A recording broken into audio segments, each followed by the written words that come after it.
Assalamualaikum warahmatullahi wabarakatuh.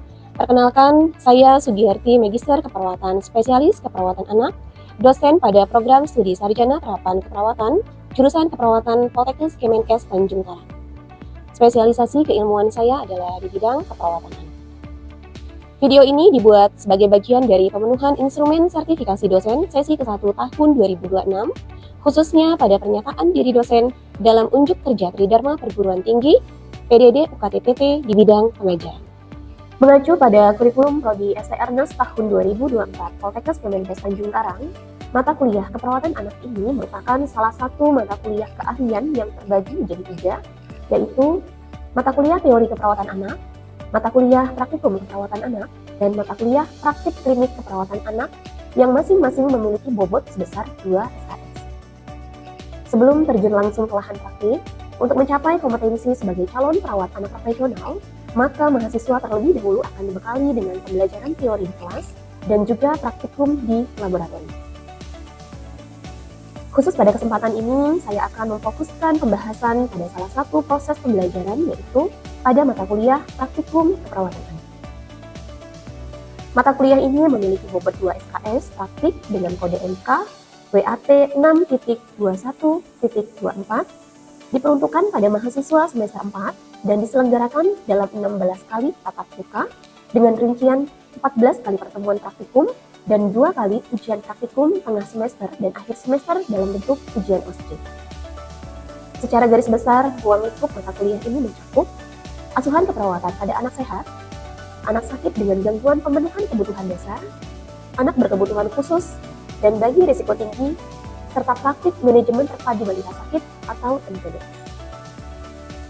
Sebagaimana tertuang di dalam RPS dan telah divalidasi oleh Ketua Program Studi, capaian pembelajaran lulusan yang dibebankan pada mata kuliah ini antara lain CPL 01, CPL 02, CPL 03, dan CPL 04.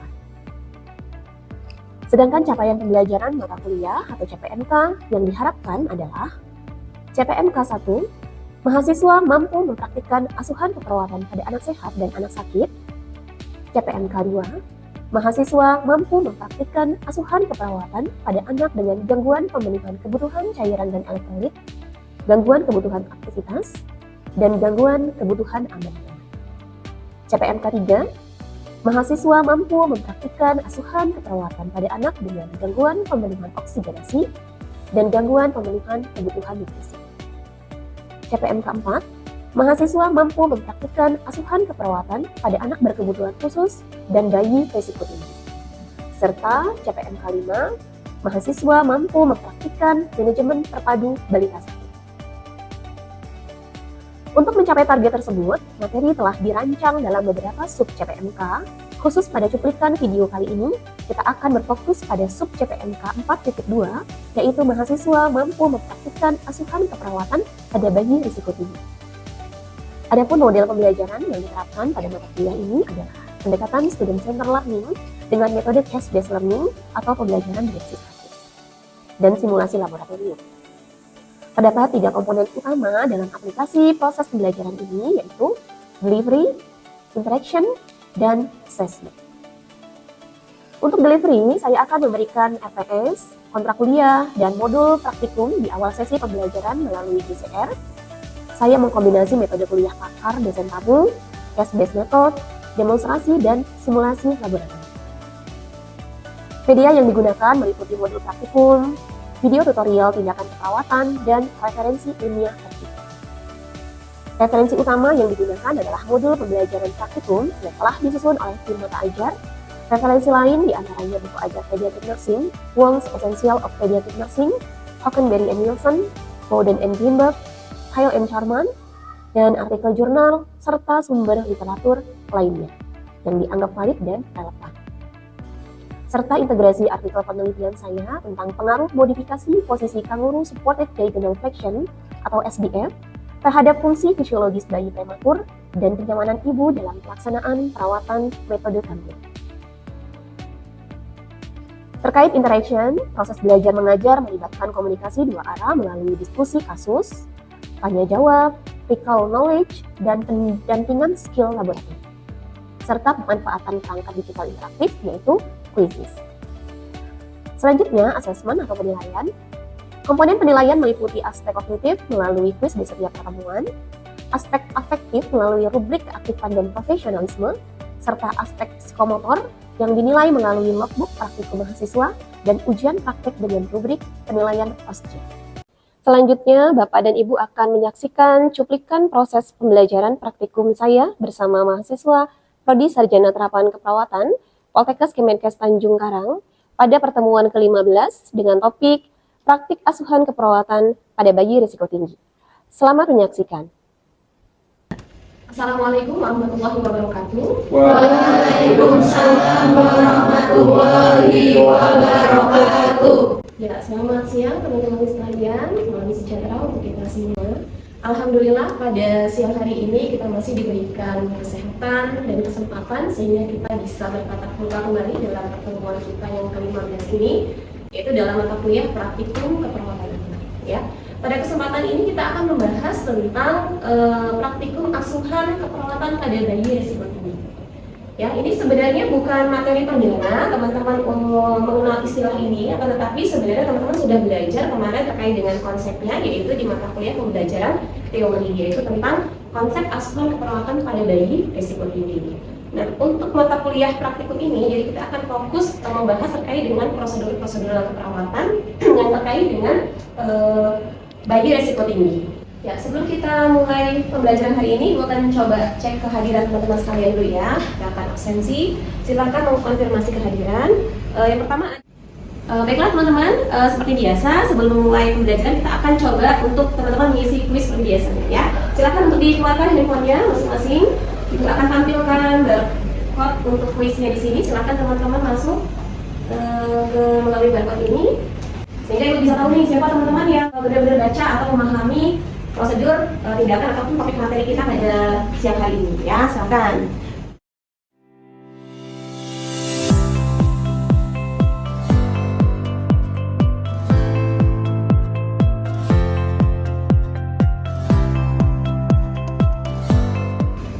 Ya baik, sudah semua ya Ibu akhiri. Teman-teman kita akan lihat untuk winnernya siapa ini? Oke, winnernya adalah ini ya buat ketiga teman-teman yang hari ini masih dirasakan belum optimal, silakan nanti untuk dibaca lagi modul praktikum yang sudah ibu ya. Selanjutnya kita akan masuk ke materi kita ya di pertemuan ke-15. Tapi sebelum ibu lanjut ke materi, ibu punya sedikit pantun buat teman-teman ya supaya kita lebih semangat siang hari ini ya. Semangat, nanti tolong untuk direspon cakep ya. Oke. Baik. Buah duku, buah kecapi. Cakep. Mari kita belajar prosedur perawatan bayi risiko tinggi. Cakep. Berumur ikan lele. Cakep. Semangat Le. Baik teman-teman, kita akan belajar tentang praktikum asuhan keperawatan pada bayi risiko tinggi. Ya. Adapun tujuan pembelajaran kita untuk siang hari ini adalah untuk sub CPMK, capaian pembelajaran mata kuliah yang akan teman-teman kuasai adalah mahasiswa diharapkan mampu mempraktikkan tindakan keperawatan pada bayi risiko tinggi, antara lain yaitu beberapa prosedur seperti perawatan bayi dalam inkubator, kemudian ada perawatan metode kanguru, kemudian perawatan bayi dengan fototerapi, kemudian pemberian nutrisi pada bayi risiko tinggi yaitu baik menggunakan ODT, feeding drip, cawan atau menyusu langsung pada payudara ibu. Ya, jadi beberapa prosedur ini yang nanti akan teman-teman pelajari dalam topik kita di siang hari. Ya, oke. Bayi risiko tinggi itu seperti apa sih? Yang dikatakan bayi risiko tinggi, yaitu bayi yang dia baru lahir atau dia bisa dikatakan neonatus. Neonatus itu adalah usia 0 sampai dengan 28 hari ya, di mana bayi tersebut pada saat dia lahir dia membutuhkan namanya pengawasan atau observasi khusus yang ketat. Berbeda dengan bayi-bayi yang memang dia lahir cukup bulan dan dia tidak berisiko, itu tidak perlu mendapatkan pengawasan yang ketat ya. Tapi pada bayi risiko tinggi ini, pada saat dia lahir dia itu butuh namanya pemantauan ya. Sehingga pemantauan itu oleh karena apa? Oleh karena kondisi dari si bayi itu sendiri. Bisa karena dia BBLR, ya kan? Kemudian karena prematur, kemudian karena dia hiperbilirubinemia, kemudian karena asfiksia, tidak langsung menangis pada saat dia dilahirkan. Kemudian juga bisa karena RDS atau respiratory distress syndrome ya. Dimana ini kemarin sebenarnya materi ini sudah teman-teman pelajari dalam pembelajaran teori ya. Next, kalau teman-teman melihat gambar ini ada 3 malaikat kecil ya teman-teman ya. Ya, kalau melihat gambar ini kira-kira sama nggak? Apa yang kira-kira terbersit dalam pikiran teman-teman pada saat melihat 3 gambar ini? Ya, kira-kira ada yang bisa mengidentifikasi nggak? Ya, silakan, mungkin ada yang bisa menjawab pertanyaan. Saya Ibu. Ya, silakan, Miguel. Jadi Ibu mungkin yang paling kanan itu bayi normal, sedangkan yang sisa keduanya itu bayi BPR Ibu. Yang sebelah kanan ini bayi normal. Kenapa dibilang bayi normal? Karena berat badannya normal Ibu, dan bisa tidak kecil seperti dua bayi tersebut Ibu. Oke, baik. Ya, kalian buat Miguel ya. Ya, ini untuk bayi yang paling sebelah kiri, ini bayi namanya bayi prematur ya. Tadi. Kemudian bayi yang nomor 2 ini bayi BBLR, tadi benar ya seperti yang disebutkan oleh Mikel. Kemudian ada satu lagi ini bayi cukup bulan atau bayi aterem namanya ya. Jadi walaupun ini sepertinya sama ya kan, tetapi ternyata bayi ini lahir dengan kondisi yang berbeda. Makanya ada yang dinamakan bayi risiko tinggi, ada bayi yang tadi cukup bulan normal atau dengan kata lain dia tidak berisiko ya. Yang risiko tinggi berarti yang mana teman-teman kategorinya yang risiko tinggi? Bayi prematur dengan bayi BBLR. Oke. Apa bedanya bayi prematur dengan BBLR nih? Dia sama-sama kecil nih teman-teman. Bedanya apa kira-kira? Ada yang bisa menjawab? Mikel mungkin bisa melengkapi tadi pertanyaannya. Oke. Oke, ya tepat sekali ya. Ya, jadi teman-teman bisa identifikasi dari sini. Kalau kita bicara prematur, itu berarti kita bicara kaitannya dengan usia kehamilan, ya, usia gestasi. Jadi kalau bayi yang lahir itu pada saat dia di kandungan ibunya usia kehamilannya itu kurang dari 37 minggu, itu kita sebut dengan namanya istilah bayi prematur. Nah, kalau dia BBLR itu berarti kita identiknya itu adalah dengan berat badan ya. Jadi bayi yang lahir dengan berat badan kurang dari 2.500 kita sebut dengan istilah BBLR. Nah, salah satu penyebab dari BBLR itu adalah karena kelahiran prematur, teman-teman ya. Jadi dengan kata lain, bayi prematur ini bisa kita sebut dengan bayi BBLR juga. Ya nggak? Karena mayoritas bayi yang lahir prematur ini dia berat badannya juga kecil, ya gitu. Sedangkan kalau bayi BBLR ini belum tentu dia prematur.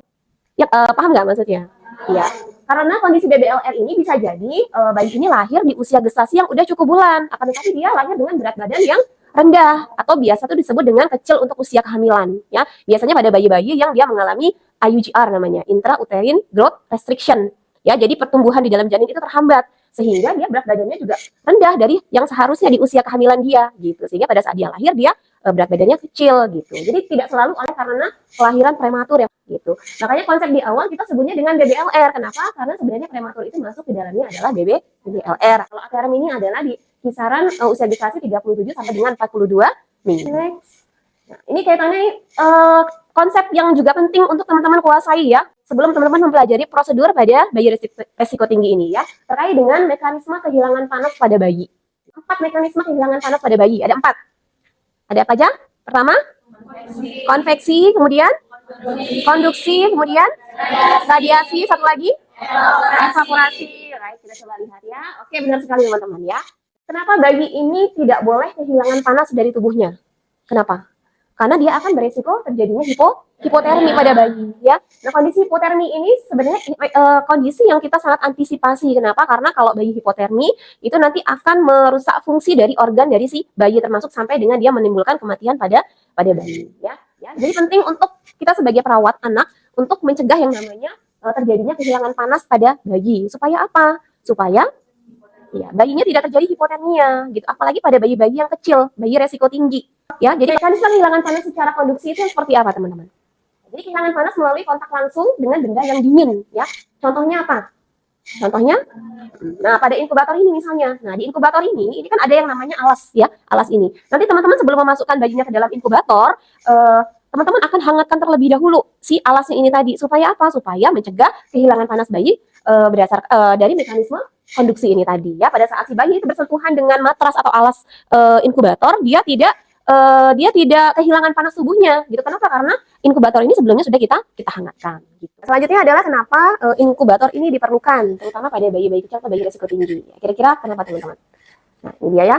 Karena pertama adalah kaitannya dengan kegagalan termoregulasi itu pada bayi-bayi kecil sehingga tubuhnya itu belum bisa mengatur seperti kita dewasa untuk mengatur suhu tubuhnya ya, karena tadi itu cadangan lemak di bawah kulit itu sangat tipis sehingga resiko dia untuk terjadi penguapan itu 4 kali lebih besar dibandingkan dengan orang dewasa ya kan. Selain itu juga karena sistem imun si bayi ini juga masih imatur atau belum matang ya, sehingga bayi ini kalau misalnya dia terpapar oleh patogen penyakit dari udara itu dia belum mampu untuk melawan patogen tersebut ya, sehingga makanya kita butuh inkubator di sini supaya apa? Untuk menjaga si bayi ini tetap berada dalam lingkungan lingkungan yang steril dan juga terkontrol ya, sehingga dia mencegah terjadinya infeksi oleh karena paparan udara tadi. Pada saat di udara itu kan kita nggak tahu, misalnya perawatnya bersin, kemudian dia mengeluarkan droplet yang isinya adalah virus ataupun bakteri. Nah itu kalau misalnya ada inkubator, itu dia terlindungi dari paparan patogen yang ada di udara ya. Oke, selanjutnya adalah jenis-jenis inkubator teman-teman ya. Kalau ada yang belum tahu, ini yang namanya inkubator ya, ini inkubator. Oke, secara garis besar itu ada 3 jenis inkubator ya teman-teman ya. Di sini ada closed inkubator atau inkubator tertutup, kemudian ada inkubator terbuka ya. Ini gambarnya, ini kelihatan nggak ya? Kalau ini jenisnya inkubator tertutup ya. Nah ini yang kedua ada radian warmer atau inkubator terbuka. Nah ini alatnya seperti ini. Ini namanya infant radian warmer atau inkubator terbuka. Kemudian ada inkubator transport. Ya, jadi ada inkubator dia yang bentuknya kecil, kita nggak punya ya di lab, tapi dia lebih kecil. Tapi di ini tujuannya adalah transport ini adalah memobilisasi. Kalau yang inkubator seperti ini terbuka, yang terbuka seperti ini, itu biasanya kita gunakan untuk bayi-bayi untuk melakukan tindakan, misalnya untuk akses tindakan yang penting, misalnya pemasangan infus pada bayi atau bayi-bayi yang apnu tiba-tiba tidak henti nafas, kemudian kita lakukan resusitasi dan kita letakkan di sini, ya. Gitu. Jadi di sini ada pemanasnya, nanti ada infrarednya. Nah, selanjutnya ada pengaturan suhu inkubator. Nah, ini juga penting untuk teman-teman tahu konsepnya, ya. Jadi pada sebelum teman-teman memasukkan bayi ke dalam inkubator, ya, nanti ada beberapa tipe untuk pengaturan suhu inkubator, ya. Ini kaitannya dengan jenis inkubator juga sebenarnya, ya, teman-teman ya. Jadi kalau inkubator itu ada 2 jenis. Pertama ada air mode, yang kedua ada skin mode. Jadi kalau air mode itu dia tipenya yang manual, ya. Yang kedua itu ada skin mode atau tipe yang mode otomatis atau biasa disebut dengan servo, ya. Kalau yang kita punya di sini ini tipe yang manual ya, jadi air mode dia gitu. Kalau yang skin mode itu bedanya apa Bu dengan yang skin mode? Kalau skin mode itu biasanya ada probe, ada apa namanya sensor kulit di sini. Jadi probe, skin probe yang memang ditempelkan ke bagian perut bayi biasanya di situ, sehingga suhu dari bayinya itu bisa diatur secara otomatis oleh si inkubator gitu. Nah kalau kita menggunakan yang tipe manual, ini perawat itu harus ngecek secara berkala suhu si bayi tersebut ya. Setiap 3 jam setelah bayi diletakkan di inkubator, kita harus cek dulu bayinya. Nah, ini adalah tabel di mana menjadi patokan atau konstan atau standar untuk teman-teman menetapkan suhu berapa sih nanti yang akan saya setting di inkubator ini sebelum meletakkan bayi di dalam inkubator ya. Jadi pengaturan suhu ini didasarkan pada berat badan dan juga ini usia dari si bayi ya. Jadi berdasarkan berat badan dan si bayi. Misal contohnya bayi lahir dia dengan berat badan antara 2000 sampai dengan 2400 gram, misal dari 2300 gram ya. Kemudian di hari pertama ini karena dia baru lahir, teman-teman mau memasukkan dia ke inkubator. Nah, jadi berapa setting suhu yang akan teman-teman berikan kepada si bayi itu? 33 ya, benar sekali, 33 jadi ya. Jadi yang akan disetting di sini oleh teman-teman adalah 33 gitu ya, 33 derajat Celcius ya. Nah, ini rentang suhu inkubator ini pengaturannya itu range-nya antara 32 sampai dengan 35 teman-teman ya. Gitu. Jadi dengan pemberian inkubator yang segini ya, dengan rentang nilai segini ini akan menghasilkan namanya neothermal zona untuk si bayinya, sehingga dia berada dalam suhu yang optimum. Jadi di 36,5 sampai dengan 37,5 ya. Jadi ini udah konstanta atau standar. Nah, ini selanjutnya kita masuk ke prosedur perawatan inkubator. Nah, ini ya teman-teman ya. Jadi untuk prosedur perawatan inkubator, bagaimana prosedur itu nanti dilakukan, silakan nanti teman-teman lihat di SOP, di daftar tilik yang sudah dibagikan ke teman-teman masing-masing ya. Ya, di sana dibuka, silakan. Ya, jadi dalam setiap melakukan prosedur tindakan keperawatan itu teman-teman ada yang namanya fase komunikasi terapeutik, yaitu ada 4 tahapan ya. Masih ingat apa aja 4 tahapan fase komunikasi terapeutik ini? Pertama, prainteraksi, kemudian orientasi, fase kerja, terakhir adalah terminasi. Oke, right ya, teman-teman. Oke, kita bahas satu persatu dulu. Di fase prainteraksi untuk perawatan bayi dalam inkubator ini, apa saja yang teman-teman lakukan? Pertama adalah persiapan alat, kemudian persiapan pasien, kemudian persiapan lingkungan. Ya, jadi pertama kita akan siapkan alat dulu, pasien dan juga lingkungan. Oke, alat-alat apa saja yang nanti teman-teman butuhkan? Ya, ini di sini ya. Pertama tentu saja ada inkubatornya ya. Jadi kita perlu namanya inkubator.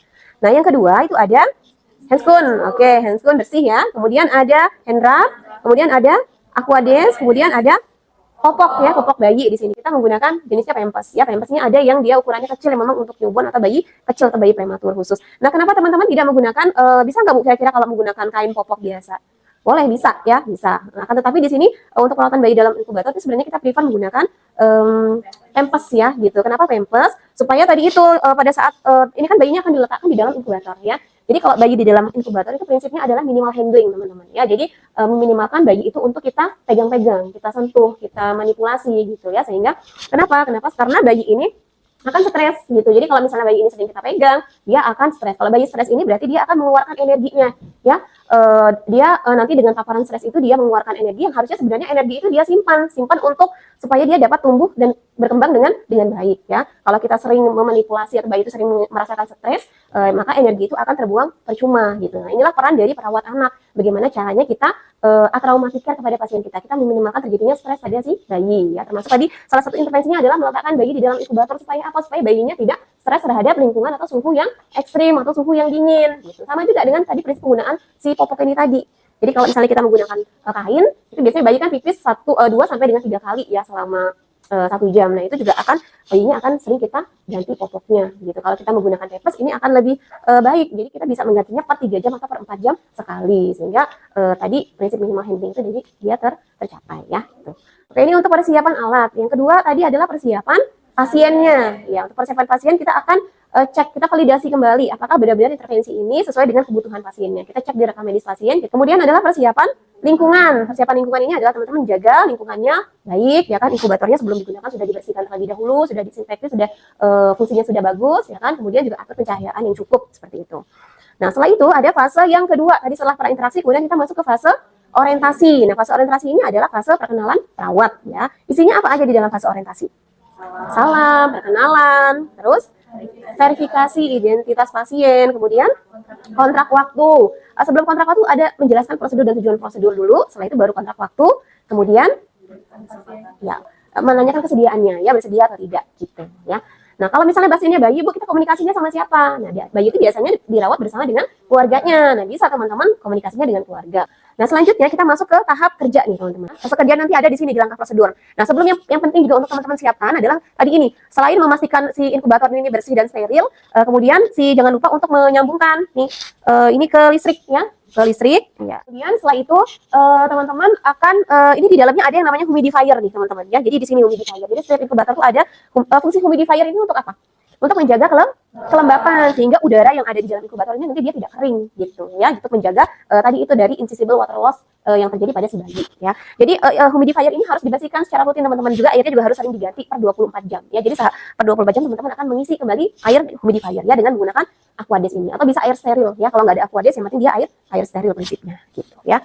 Nah, selain itu juga yang paling penting di sini adalah ini teman-teman mengecek dulu fungsi dari inkubator ini, dia berfungsi apa enggak gitu ya. Sebelum nanti tadi bayinya diletakkan di dalam inkubator, kita ada aturannya adalah 30 menit sebelum bayi masuk itu kita harus sudah atur suhunya terlebih dahulu, kita udah setting gitu. Nah, suhu berapa nanti yang akan saya berikan, Bu, untuk bayi ini? Caranya gimana tadi menentukannya? Ya, menentukan suhu. Ya, jadi benar ya. Jadi kita lihat berat badan bayinya berapa dengan usianya ya. Kalau dia misalnya baru lahir hari ini, tadi contohnya kayak dia berat badannya 2300, kita atur di suhu 33 derajat Celcius. Oke, jadi kita hidupkan nih inkubatornya, kita hidupkan dulu. Kemudian di sini ada setting, teman-teman. Di sini ada set ya. Kita setting di sini. Nah, jadi suhu di dalam inkubator ini nanti akan terlihat di sini, teman-teman ya. Jadi akan kelihatan. Jadi suhunya. Jadi 30 menit sebelumnya kita sudah memastikan bahwa ini kondisinya sudah hangat ya. Jadi tadi supaya pada saat bayi masuk dia tidak terjadi perpindahan panas oleh karena tadi apa? Mekanisme konveksi ya, konveksi. Jadi pada saat dia masuk ke inkubator dia sudah kondisi hangat gitu ya. Nah, setelah itu baru teman-teman akan ini bayinya, kita pakaikan bayinya ini ya minimal ya, popok minimal. Ya, jadi posisi bayi dalam inkubator itu tuh seperti apa? Apakah perlu bedong atau tidak, teman-teman? Ya, cukup kita menggunakan popok minimal ya. Gitu.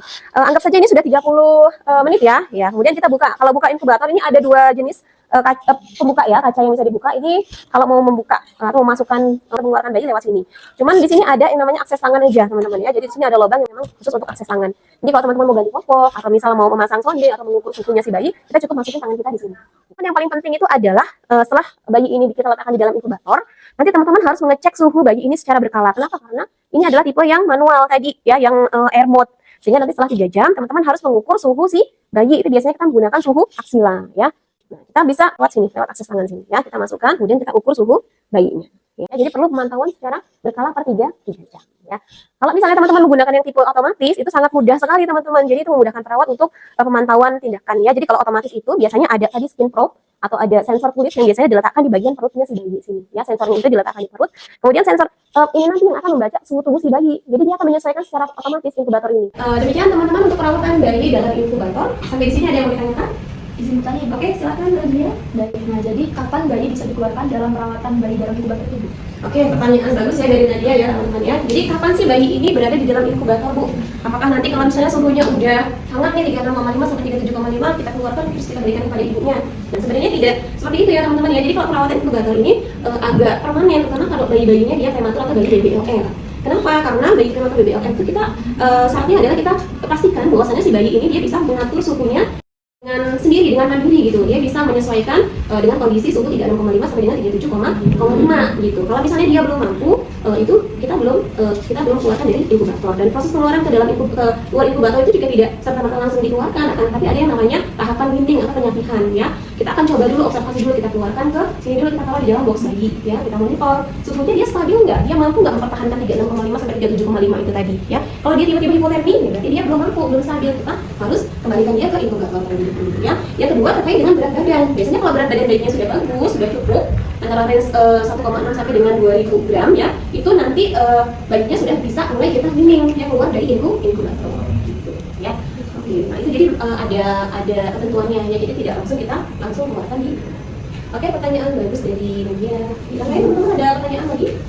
Cukup ya, kita lanjutkan. Baik, selanjutnya teman-teman ini ada prosedur selanjutnya yaitu kanguru mother care atau biasanya kalau istilah medisnya disebut dengan perawatan metode kanguru atau PMK.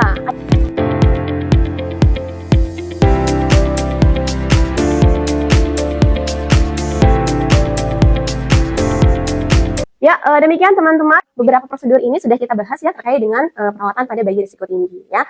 Semoga ini nanti teman-teman bisa melakukannya. Nanti silahkan untuk mencoba per kelompok kecil ya. Nanti teman-teman akan dibagi menjadi 3 kelompok ya. Di sini ada ilustrasi kasus ya, yang nanti teman-teman bisa lihat di logbook pembelajaran. Nah, teman-teman nanti di sini tugasnya adalah melihat kasus 1, 2, 3 dan seterusnya yang ada di logbook.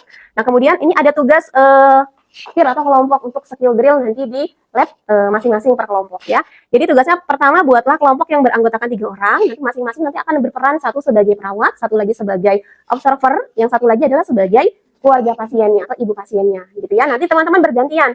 Nanti misal Melia menjadi perawatnya, kemudian Zahra menjadi observer dan Raisa menjadi ibunya ya. Kemudian nanti bergantian, setelah Zahra menjadi perawat, Zahra akan menjadi ibu pasien ya. Kemudian observer menjadi perawat dan Melia menjadi observer ya. Jadi bergantian seperti itu. Jadi semuanya mencoba teman-teman ya untuk prosedur-prosedur tindakan yang sudah kita pelajari tadi. Oke, sampai di sini ada yang mau ditanyakan? Untuk ya, tugasan skill drill per kelompok sudah jelas ya. Ya silakan, nanti kita akan lanjut ke lab di atas untuk teman-teman langsung latihan mandiri. Demikian dari Ibu akhiri, semoga pertemuan kita pada siang hari ini bermanfaat. Ibu akhiri billahi taufiq wal hidayah. Wassalamualaikum warahmatullahi wabarakatuh. Waalaikumsalam warahmatullahi wabarakatuh.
Ibu dan Bapak Asesor yang saya hormati, demikianlah pemaparan PDD UKT PT bidang pengajaran dari saya. Saya berkomitmen untuk terus berinovasi, meneliti, dan mengabdikan diri demi kemajuan pendidikan keperawatan di Indonesia, khususnya dalam bidang keperawatan anak. Besar harapan saya video ini dapat menjadi bahan pertimbangan baik dalam proses pengajuan sertifikasi dosen pada sesi ke-1 tahun 2002 ini. Terima kasih atas perhatian tim asesor. Mohon maaf atas segala kekurangan. Wabillahi taufiq wal hidayah. Wassalamualaikum warahmatullahi wabarakatuh. Salam sehat.